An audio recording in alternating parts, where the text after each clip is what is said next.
You're listening to the Straight to Video podcast with Rob Lane. How's it going? Hope you're well, and thanks for checking out my Straight to Video podcast. I think we might be officially back now after quite some time away, and it feels good. I have a couple of interviews in the bag already with more to come, so hopefully I'll try and get back into some sort of regular schedule for the podcast. But thank you so much to everyone who continues to listen and share words of encouragement. Today I get to tick off another box on my Let Loose bingo card. After speaking to Lee and Matthew over recent months, I get to welcome the wonderful Rob Jeffrey to the show. Now, don't tell anyone, but Rob was always my favourite back in the day. He was always the rock guy in the band, so it was fun to chat to him on today's show about some of his influences and his journey in the music industry. He's super frank and honest throughout and doesn't pull any punches, so hopefully you'll get an idea of how it was for Let Loose making their way through the weird times of the 1990s when their song Crazy For You dominated the UK charts throughout the summer of 1994. Please, if you can, make sure to follow and like Let Loose on both Facebook and Instagram. I've been lucky enough to be playing bass for them since they returned to the scene a couple of years ago, and they're the greatest people you could meet, and performing on stage up and down the country is a lot of fun. We have our final show of 2025 this coming Sunday at Bognor Regis Butlins alongside the legendary Chesney Hawks, and I hope for many more gigs in the new year to come. Can't believe we're almost into 2026. And speaking of 2026, the new Let Loose calendar is available now. And just saying, September is looking good. Right now though, please sit back and enjoy my straight to video chat with Let Loose guitarist, Mr. Rob Jeffrey.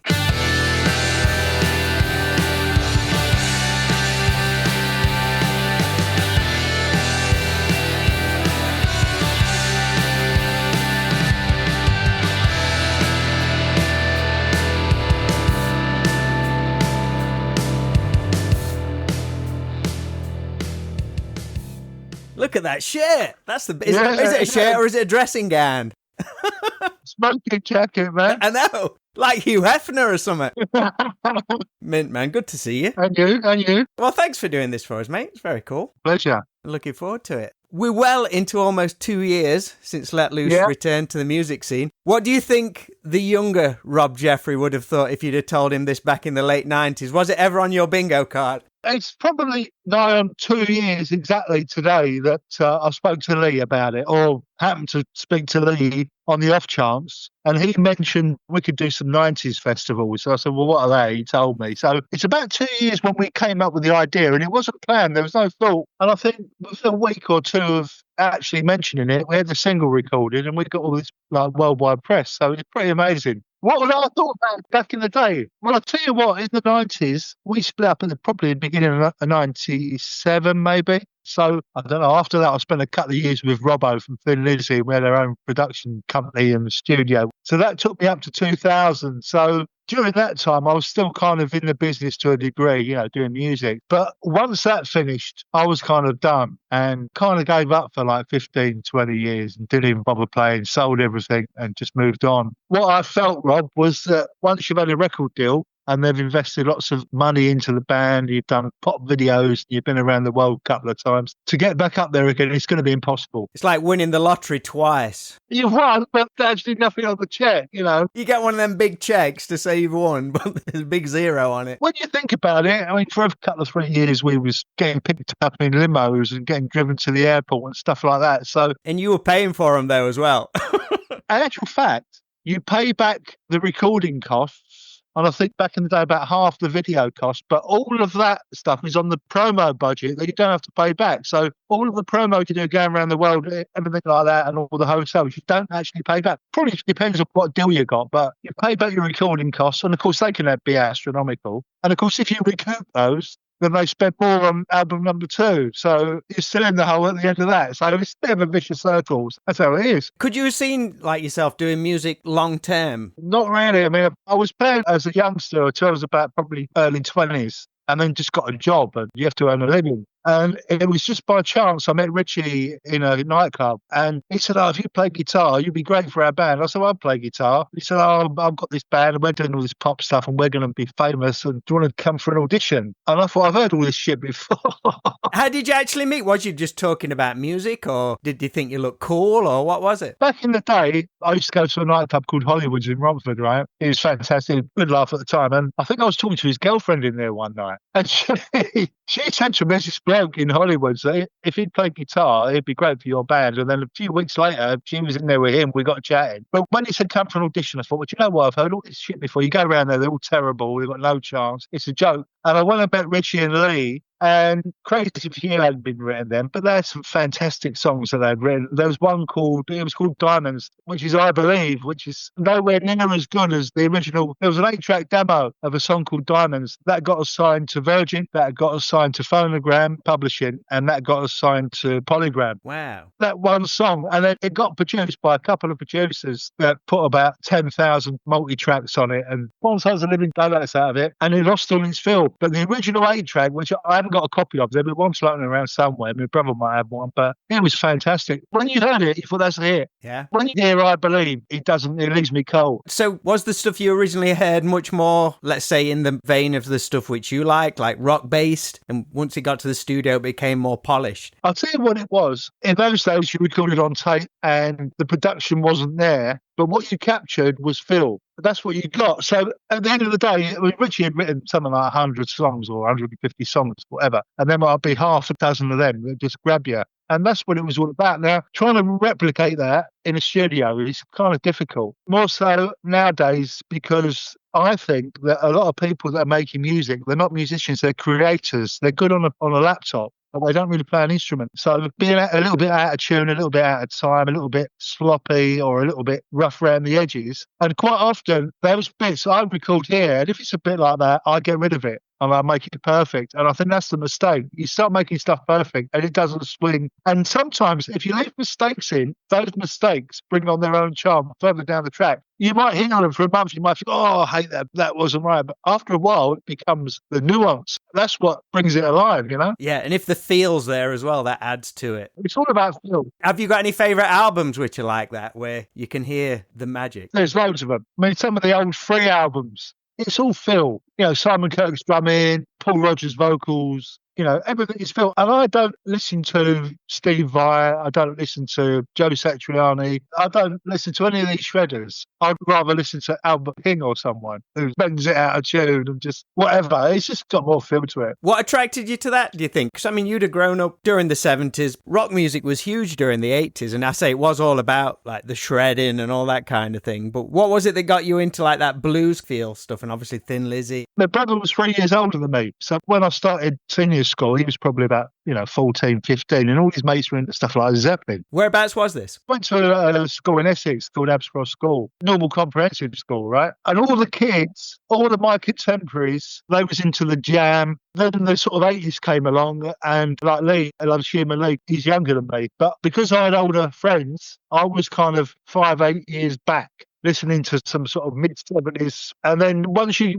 invest in it, then you go back a bit further and you end up going back to like 1972, then you back to the sort of late 60s. So where all my contemporaries were listening to whatever it was, all these 80s stuff, I was going back. Even stuff like Jethro Tull. My dad put on a Jethro Tull album and I loved it. And my dad was playing jazz and he was playing all sorts of stuff, a lot of jazz. So I got into a lot of jazz when I was a kid because you could hear how great the sax players were, how great the drummers were, like guys like Buddy Rich and all these guys. So when you're like 8 or 9 years old, you're listening to these guys, you can see that drummers like Ian Pace and whatever, they've still got a jazz setup and they swing and they've got that kind of feel. You stick it on a drum loop, then it's not really there. I think there's things these days where they'll take some old recordings and they'll put it on the grid and like quantize it and it just sounds totally wrong. Yeah, even the Stones, not a big fan of the Stones, but I kind of like the fact that Mick Jagger can't really sing, but he just puts it out there and the guitars are a bit sloppy, but you just chuck it all in the pot and out it comes. So, that's old school way of doing it. Like Rod Stewart, he's got a great voice, but it's rough. Where if you listen to Mariah Carey or something, it's great singers, they're great, but I don't want pitch perfect. I want a bit of danger. Yeah, absolutely, mate. Where would you find all these old albums and singles when you were growing up? Did you have a record store you go to? Well, yeah, record store. We had a record store called Downtown Records in Romford in Essex. Nice. And that was quite a big store. And I went there and met the guy at Whitesnake, Dave Cannondale, singer. What? As in, like, he was doing a meet and greet, or he was just in there? Well, his first Whitesnake album came out. So he was going around to all the record shops. And this is about 5 years after Deep Purple split up. It's like a promo signing day. So we all turned up waiting. He was about 4 hours late. And he walked in with his bottleneck player called Mickey Moody, who was in the band for a few years. And I met those guys. And what was amazing, because Cannondale, I think he kind of lost it in the 80s because he had his bleached blonde hair and was rolling across his Jaguar with his wife and stuff. But back in those days, he even had platform shoes on. So when he walked in this record store, he looked like 7 foot tall, you know. He looked like some rock star walking in the door, you know. It was quite amazing. How old was you at the time then? About 11. Oh, mate, your mind was blown then. Yeah. I've always said to you and Lee before, like, we've done gigs with like 911 and all this kind of stuff, and everyone's like really small, but you guys are like really tall. Richie was really tall. And I always say, like, back in the day when you guys were in your 20s, you had all like the leather gear on. You must look like gods when you walked into like the top of the pop studios and like live and kicking and things like that. The thing is, we were together every minute of every day for years. They were just the norm. So I don't think we realised probably the impact we may have had. Speaking about your older brother, I've been lucky enough to meet your brother and your mum, who are obviously incredibly proud of you. Was your family always big supporters of you choosing a musical career? Massively. Yeah? When I met Richie and Lee, I came back and I had a cassette with this song Diamonds on it. And my dad was a big music fan. And I said, look, I've just met these guys. I said, they got a hit. And I played it and they went, wow, that's a hit. And I said, look, I'm going to quit work and go for it. They said, do it. So they supported me for a couple of years to follow my dreams, which was admirable because, you know, they were just like working class people, but they were 100% behind it. And my dad died a couple of years ago, and he was to that day. He even died about 2 or 3 days before we did the Hereford show, the first show we did. I dedicated Best of Me to him on that show, but my parents said, you've got to go and do it. And I think he died a couple of days after the show. Right. But he was on death's door, and my mum said, you've got to go and do the show, because if he dies, he wants you to do that. You can't not do it. Wow. Yeah. Yeah, your mum was awesome. It was great to see your mum at that show. She's fantastic. So did you used to go to a lot of gigs with your brother and stuff? Did he used to take you along with him? Yeah, I saw the first gig I went to, I saw Thin Lizzy when I was 12, which was great with Gary Moore, and it was unbelievable. It was Hammersmith Odeon. It was £3.75 a ticket. Oh, man. 75p for a programme. I think it was 25p for a ham sandwich. But I'll tell you what, I swear to you, it's probably the best gig I've ever seen. Those guys were amazing. That theatre was rocking. They turned it on. And then, that was probably earlier on in the year, then when I was 12, I went to see Led Zeppelin. As you do. The story behind, I mean, this is a crazy story, but I was 12 years old and all the other chaps I was going with were like 15. And it was at Nebworth. So because it's Nebworth, you want to get up the front, right? So we left London on the Thursday and we got a train up to Stevenage. And I should have said this, but I had a couple of quid with me and I bought a shopping trolley full of Carling Black Label. And that was my sustenance. And we slept in a forest with Hell's Angels, proper Hell's Angels on the first night. It poured with rain. And this Hell's Angel, I can't remember his name, but he told me again to a couple of bin liners, keep the damp out. So I did that on the Thursday night. And there was police helicopters trying to locate some of the fans, get rid of them, but we was like hiding in these forests and whatever. Then on the Friday, we got near the arena and there was thousands of people there waiting. And a mate of mine, if you can believe this, it's a true story. We're sitting there and it's filled, right, all day long. And my mate threw a Ritz biscuit and it bounced off this some random fella next to him. So the fella like threw back a chicken wing or a sandwich. Within an hour, there was a fully blown riot. And there was like Hell's Angels throwing logs. And one of the houses on the Nebworth estate, one of the Thai cottages, got burned down. And it was on the news. And it all started off by someone launching a Ritz biscuit. So when Zeppelin came on, because I'd been up for like 3 days, I slept through most of it. Oh, mate. Don't remember virtually nothing about the show because I was exhausted. And we got back Sunday afternoon and we were chatted. And my mum said, got me hungry. I'll cook you some egg and bacon and whatever. This is like 2 o'clock in the afternoon. So I said, I'm just going to have a lay down. I went down to lay down. And I woke up 24 hours later. And I got up and said, where's my egg and bacon? She said, you're a day out. You've been asleep for like 24 hours. I mean, even though you didn't see much of the gig, you've got that memory and that whole story. I kind of remember bits and pieces of it. But, you know, I just couldn't keep my eyes open. Probably so far away anyway. But I was there. You got the experience. There must have been 250,000 people there. A lot of people gate crashed there. The toilets were terrible. The field was full of mud. You know, it was a proper old school style festival. I wasn't in a Winnebago or in a 5-star hotel up the road. You know, I think it was 12 quid a ticket. Did you ever get to see him again? Did they do much after that? I'm not good on the Led Zeppelin timeline. I think Bonzo died after that.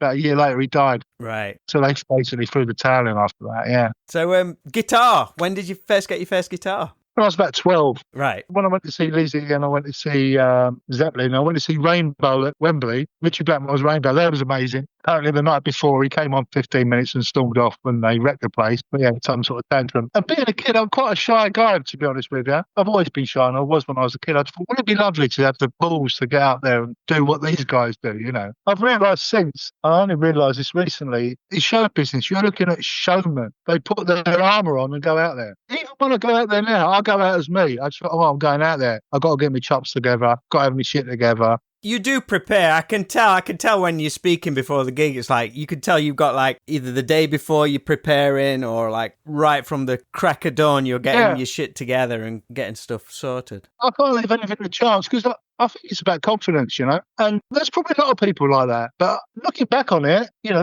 I've got a dodgy shirt on tonight and I put it on for the podcast, but like, and they put their suit of armour on and go out and do it. And when they come home, they can walk around in their onesie or their socks. So that's something you wanted to do, to that you thought, I'm going to give that a shot. I just thought these guys were so entertaining. The music was so powerful to me. It had so much feel to it. I thought, what a great thing to do. So you just get in a few pub bands and you have some bands with your mates that are really terrible. So what was your first guitar though? Where'd you get that from? Oh, that was terrible. That was acoustic Sunburst guitar, like a Fred 35. And it was made in Far East somewhere. It's called Sakio. It's 50 quid. The action was the strings were about 3/4 of an inch.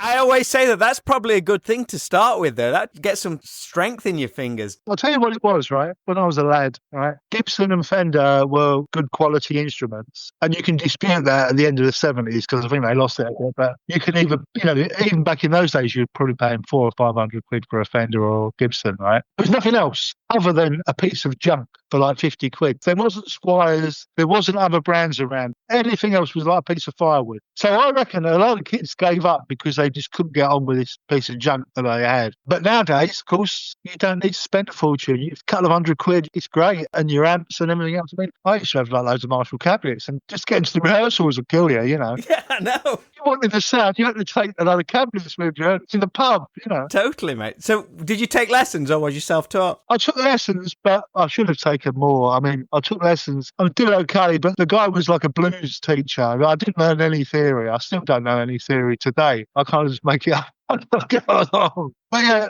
theory is important. That's one regret. I can't absorb it. If someone's talking about an Aeolian, Dorian, flattened ninth and an augmented or demented or cemented seventh, I'm like, well, I don't know. You might play it. Yeah, but you've probably got a good ear, though, for picking stuff up. I think my ear was better when I was a kid because when you was a kid, you didn't have a guitar tuner. You had to tune by ear. Now you look at the LED, you look at the box and you go, right, I'm in tune. Years ago, every time you wanted to tune up, you had to get your pitch sorted out. You know, you can get a little bit sloppy with some of this stuff, you know? If you tune up when we're doing a gig, you just hit your pedal, right? You're not standing there going, yeah, I'm on the spot. I've got to get it right in a couple of seconds, you know? You just look at that and rely on that. Yeah. So you'd seen all these people putting their armour on for these gigs and you being a shy person thinking, I'd like to have a go at that. How was it when you first either started playing with other musicians or doing your gigs? No, terribly nervous. I mean, I'd never really enjoyed it. I didn't have the bottle for it, really. I think that's held me back in a way. I think a lot of people might have so much bravado and front. A lot of it they can do on that, but not having that, I've always found it a bit of a challenge. You know, like if you're a singer, generally singers have got so much more front than, you know, blackball, right? I think guys like us and drummers, you can hide. You've got that barrier. You're hiding behind it. You're not the focal point. But then again, you know, I like the combination like Billy Idol and Steve Stevens. They're like a duo. And although Billy Idol's, in most people's eyes, the main man, you know, it's a great combination to have that support. And, you know, even bands like Pink Floyd, I know Roger Waters wrote all the material, but without the other guys' input on production and all the hours and months and years they put into it with their stamp, you wouldn't have got that sound. So it's very important that, I mean, even Let Loose, I think we only had a little rock element because I was in the band. If someone else had joined, the band would have had a completely different feel. Even to this day, you know, it could have been like another Boyzone, really. It could have been. turn it down. You won't get on the radio. We've got to turn the guitars down. Oh, sod off.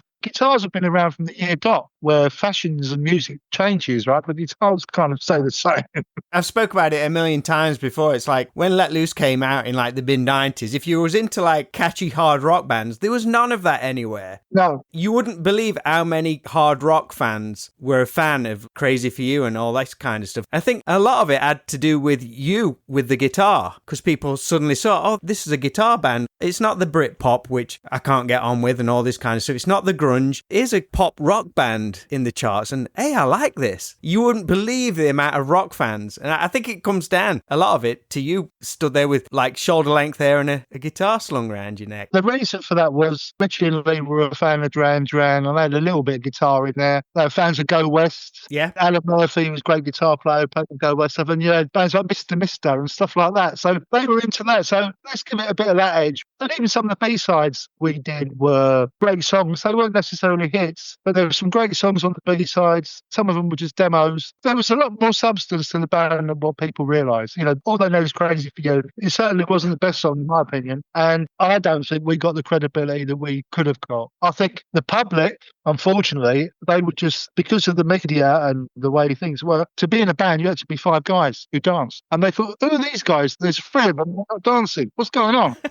People can get their head around it. And I thought, it should be the other way round. Yeah, it was just for that brief period of time, those few years. That's all that was being channeled to people. So you was kind of shoehorned into it. I mean, did you feel comfortable in that environment? Was you just enjoying the ride once Crazy For You began to explode? Was you like, oh, this is cool, I'll just go with it? I didn't particularly like being on the same shows as the other guys, just because it didn't fit how I was. But I know that if you wanted to get on TV, you wanted to get on radio, you got to do this promo. But it's interesting what Matt said, who was our singer now. He said, when you guys turned up, they said they used to shit themselves because we were like 6'1", and we walked in with guitars and would sit in the dressing room playing. They thought, Jesus, these guys are the real deal. Weird, like you mentioned Duran Duran there. I mean, it would have probably been the same for them. I mean, they were always considered a pop band. If they'd have come out in the 90s, they'd have just been channeled down the same route that you was, probably. I don't think the early 90s was a great time for music, to be fair. I don't think so. I don't think it's got much better ever since. Call me old, but like when I hear a record, I don't know who it is. The singer sounds like someone else. Now, my granddad used to say that. They all sound the bloody same. It's a load of crap. But I want to know that when it starts, I know who it is. You know, within the first 4 or 8 bars, you know, that's a Bowie song, or that's a Stones song, or whatever it is, or that's a Billy Idol number, you know? It starts, and even when you watch X Factor, great singers, but what's the difference, you know? Let's say Hendrix, you know? There hasn't been one since. I've had this discussion a lot with people recently. I don't know if you'll ever have that climate again, if it's even possible to do that anymore. I don't know if it is or not. I'd be very surprised. The whole world's changed. The music scene's changed. But then again, like you said earlier, Rob, what did you think in the 90s when we're doing this now? Did I think 30 years later we'll be playing in front of 2,000 or 3,000 people or 8,000 people at a festival and people of all ages know Crazy For You and Grand Crazy and having a great time? Not in a million years, mate. Not in a million years.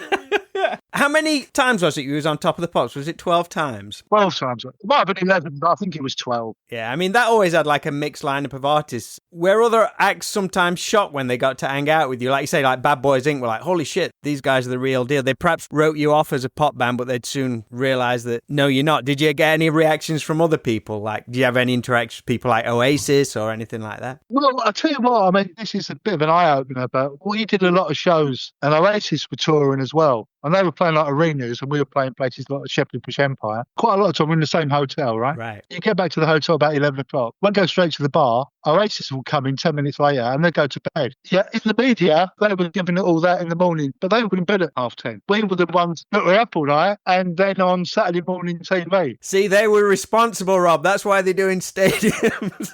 And I'll tell you what, we did Top of the Pops, and the Pistols were on. They played live. That must have been cool. When they were doing their camera run through and whatever, you did about 7 of those. I went down and watched. It was great. And then all the dressing rooms are off a corridor. So when it finished, the Pistols came and sat with us all afternoon. So we only got respect from the older eyes. We was in the studio with Queen. Brian May came in and we used to have dinner with them and chat with those guys. They knew we were going for it. We never got any criticism from anyone, you know. What other musical heroes did being in the band get you to meet? I mean, you mentioned Robbo from Thin Lizzy. How did that all come about? He was one of the first guys that I listened to. His execution and playing and melodies, unbelievable. He's up there with Gary Moore to a degree, probably not quite as technical, but he can cut it. And his style contributed massively to the Lizzie sound. Because Lynette would come in with 4 chords and the other boys would chop it around and then make it even more magical. So he was a big sort of hero of mine as a kid. And there was a tribute band called Limehouse Lizzie 30 years ago, and I went to see them, and I got chatting to the bass player, Wayne, and he said, I'm in a band with Robbo called The Clan. And I went, wow. He said, yeah. I said, I love a bit of Robbo. He said, well, come and meet him. We'll come around and we'll see him. So, of course, I went round and we got a house on fire.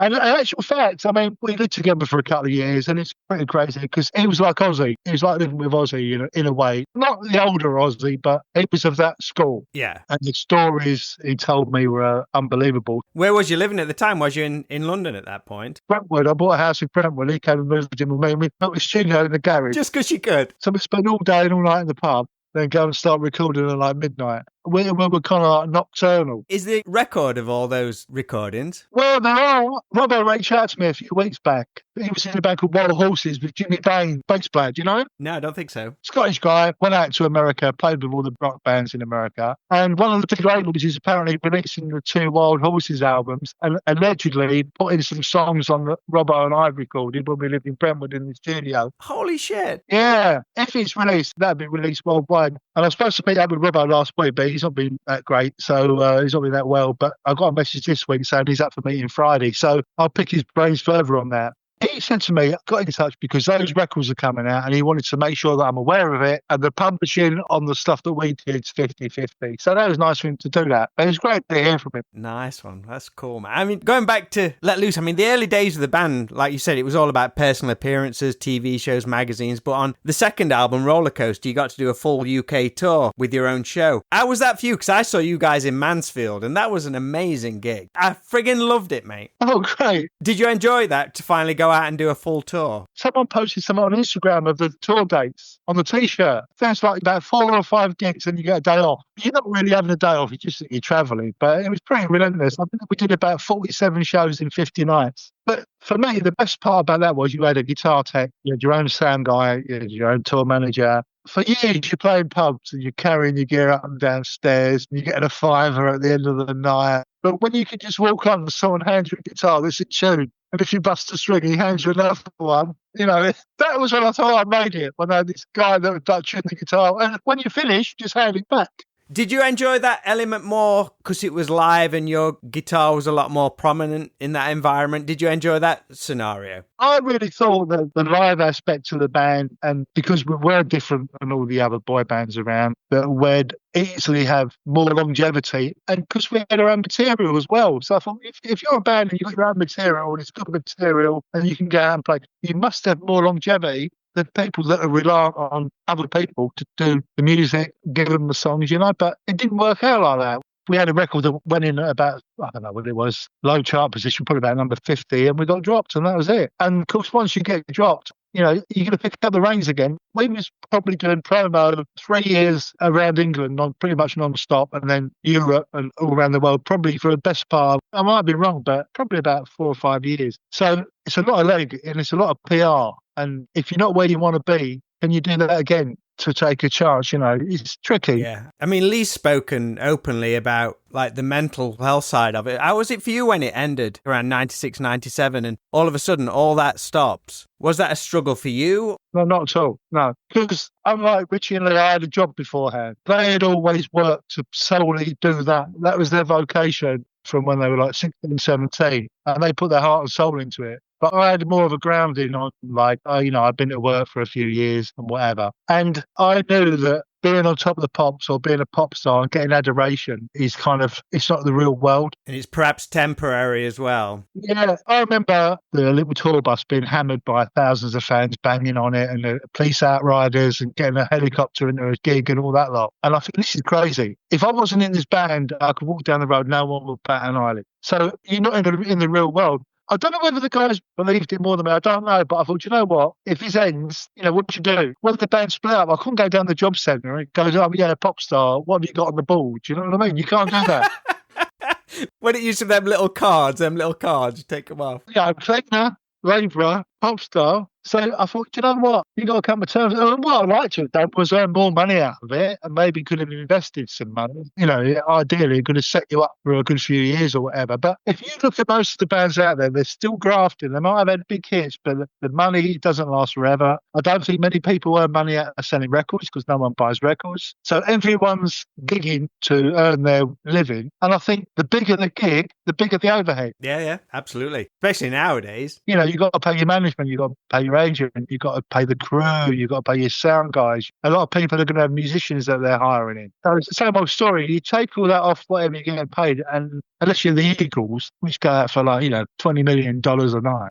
Yeah, so I tell you what, I'm happy for that myself, Liam, that we actually enjoy the gig. I mean, you do, well, don't you? The gigs are amazing. That hour or so on stage is absolutely amazing. The travel up to some of the venues is a bit of a ball ache, but you forget that when you're on stage. Absolutely, yeah. Is that how you've approached it this time, reconnecting with Lee, and like you knew Matthew, who's now on vocals, you knew him from back in the day too? Have you gone into it with that frame of mind, like, let's enjoy it and see what happens? There was no frame of mind because I spoke to Lee and I said, do you want to do some drums for me? Because I want to do a pub gig. And he went, I can't be bothered because I'll teach all week. 20 minutes into the conversation, we said, well, let's get the band back together. And he said, well, Richie's not going to do it. And I said, well, we need a new singer then. He said, I'll ask Matt. And I said, okay. And Matt came back within a couple of days and said, yeah, I'll do it. So there was no expectations. There was no build-up to it. There was no plan. And it was all, oh, we're doing it now. Then let's do it. I mean, we got picked up by Butlins pretty much straight out of the gate, and we got shows straight away. And I thought, that's amazing. 30 years later, you can get gigs when you've been off the radar the best part of 25 years, They say it's the 30-year cycle for nostalgia, isn't it? That's what they say. I don't know. I would say they're stretching it there. The first gig we did was a couple of years ago in Hereford. And I hadn't done a gig for donkey's years, right? And I walked out expecting to see like loads of teenagers out there, right? Of course, they're all ages, but there's like 40, 50, 60-year-old people, men, women, builders, forklift truck drivers, all singing Crazy, all singing 17, all singing One Night Song. The best of it is they're not being precious about whether they liked Oasis at the time or Blur or Pulp. They're just thinking, oh, I remember this. And they're there to have a good time. And that's what we do. Yeah, for sure. Before we go, you're a huge Spinal Tap fan. It'd be terrible of me not to bring them up. How many times do you realistically think you've seen that film? Well, I would probably say about 30 times. But what I also watch, there's certain clips on YouTube where there's interviews they've done over the years, which are hilarious. I also watch them. Where they're still in character. It's amazing. I could watch it over and over and find it. It's probably more funny than when I first heard it. I went to see the big movie a couple of weeks ago when it came out. Was you apprehensive going in after all this time? I thought it can't be as good as the original. Then I thought, well, they'd had like 40 years to get the script together. But I thoroughly enjoyed it. It was great. But the good thing about tapping is whether you was in the Spice Girls or you was in Motorhead, it applies to everyone. Absolutely, yeah. Do you recall any moments from your career which is suitably Spinal Tap-esque? All of it. Remember turning up in Yarmouth? They turn up and there's like the sign that says puppet show. Yeah. And underneath it's got Spinal Tap. We pulled up at some venue in Yarmouth and it was like a puppet show writing on this old 1960s board we let loose on it. Getting lost to find the stage. Moaning about your rider. Looking at Les Pauls and saying it's 59, don't touch it. It's got a flame top on it and all the rest of it. Putting funny faces on stage. The only thing I haven't done is stuck one of those cucumbers down You haven't done a Derek Smalls. I haven't done a Derek Smalls, no. Yeah, love it. And what's amazing about that is they did that when there was all these early 80s metal bands around, and they nailed it then. So all that rock and roll stuff had been going on years before, they put it together. Yes, it's just a through line, regardless of what musical genre you're in. If you're a touring band, all those elements relate to you. So we've been on stage, you could turn the lights off, and you can't see sod all, can you? And you're like, I'm rolled over in a minute. I don't know where I am. I don't know where I'm going. And the intro tape's going. Everything's exciting for everyone at front, but you're about to trip over and it's going to be a mess. Everything about it is true. It happens to every band. Every band, mate. Rob, thank you for chatting with me, mate. I've loved that. That's been really good. Thanks, Rob. All right, mate. You take care. I'll see you soon. And you.